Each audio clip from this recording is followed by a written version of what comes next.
नमस्कार दोस्तों, इस वीडियो में आप सभी का बहुत बहुत स्वागत है। पेश है आज की कहानी बंदिश। बहुत देर से लैंडलाइन की घंटी बज रही थी। वसुंधरा बड़बड़ाती हुई आई। फोन उठाने आज तो 1 मिनट की भी राहत नहीं। जरा वॉशरूम गई थी और फोन की घंटी बजती ही रही। वसुंधरा एक जर्नलिस्ट थी। कल टाइम्स मैगजीन में उसके छपे आर्टिकल ने सारे मार्केट में धूम मचा दी थी। उसी के बधाई फोन आ रहे थे। मनु का फोन था। वसुंधरा, आज एक पार्टी दे रही हूँ तेरे सम्मान में, ठीक 8 बजे पहुँच जाना और हाँ, नीले को भी कह देना वो जरूर आए। ओके। वसुंधरा मुस्कराई। मनु, नीले और वसुंधरा तीनों कॉलेज फ्रेंड्स थे। वसुंधरा पत्रकारिता की दुनिया में नाम कमा रही थी और वो दोनों एडवर्टाइजमेंट कंपनी में थे। फोन रखकर वो पलटी ही थी कि घंटी फिर बज गई। अब कौन? आज नहीं रुकने वाले ये फोन, लगता है उठा के रखना पड़ेगा रिसीवर को। दरअसल वसुंधरा महिलाओं के उत्थान के लिए कॉलम लिखती थी।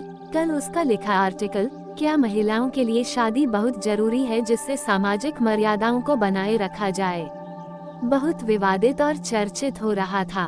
फोन उसके 8 साल के बेटे अमन का था, जो ऊटी के प्रतिष्ठित पब्लिक स्कूल से पढ़ाई कर रहा था।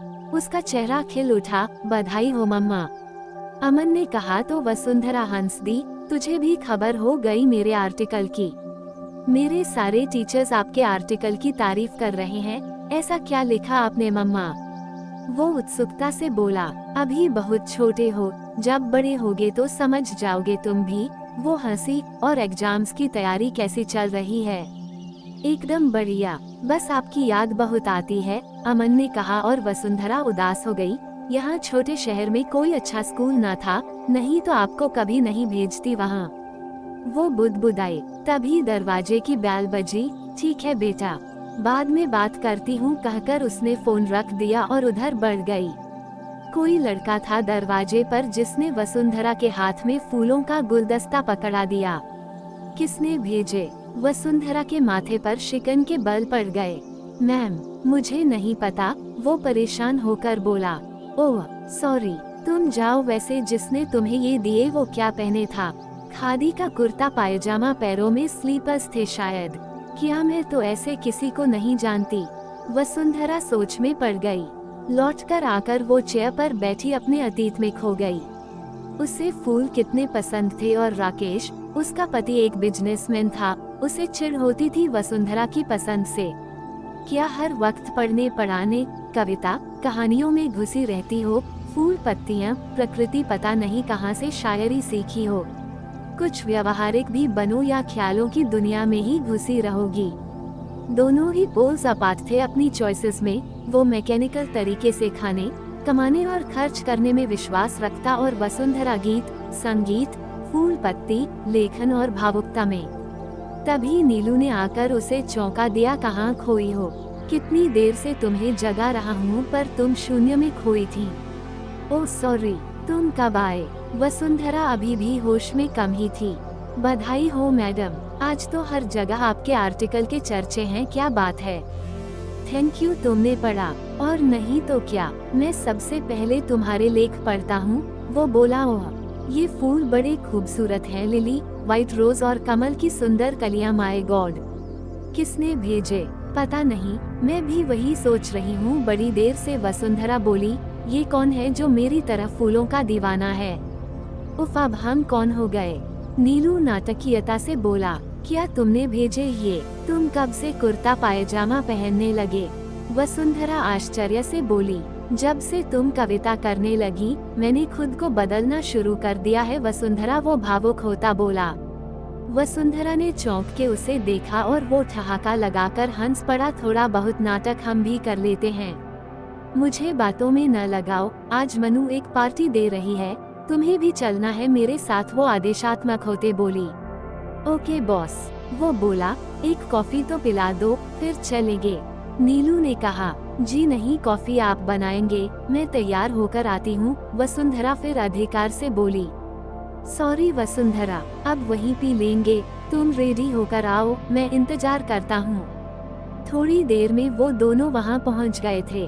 कितनी वक्त की पाबंद हो तुम वसुंधरा, मनु ने उसे गले लगाते कहा। वसुंधरा को लोगों ने घेर लिया था, वो उससे ऑटोग्राफ ले रहे थे, बातचीत कर रहे थे। मैम, आप इतने बोल्ड टॉपिक्स पर लिख लेती हैं, आपको विरोध भी सहने पड़ते होंगे।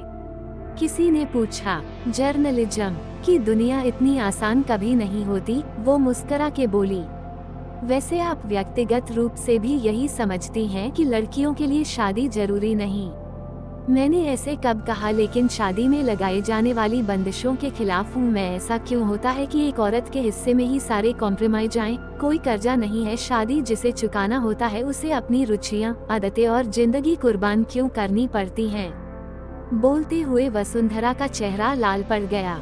लेकिन आपके पति पढ़ते हैं ये सारे आर्टिकल? किसी ने हंसते हुए एक प्रश्न उछाला। आई डोंट नो, वो भी साफ तौर पर बोली।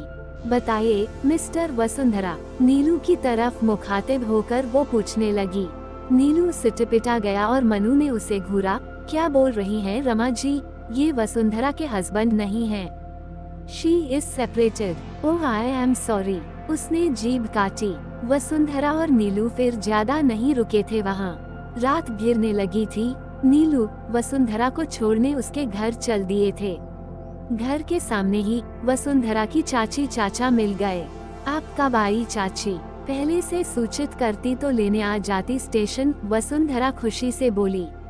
बस तेरे चाचा मस्त मौला, अचानक मूड बन गया बिटिया से मिलने का। ठीक है वसुंधरा, मैं चलता हूँ। नीलू जाने लगा, लेकिन वसुंधरा ने उसे रोक लिया। चाचा जी से मिलकर जाना। कॉफी बनाती हूँ अभी, तब भी नहीं पिला पाई थी। नीलू उसकी चाची के साथ ड्राइंग रूम में जा बैठा। क्या करते हो बेटा, शादी हो रखी है तुम्हारी? चाची ने बैठते ही पूछा उससे। नीलू समझ गया था उनके प्रश्न और जिज्ञासा। वो जानना चाहती थी कि वसुंधरा से उसका क्या रिश्ता है और वो यहाँ क्यों है इस वक्त। तभी उसके चाचा आए कमरे में और अपनी पत्नी को वहाँ से चलता किया जाए। बिटिया की कुछ मदद कीजिए और बरखुरदार, कैसे हैं आप?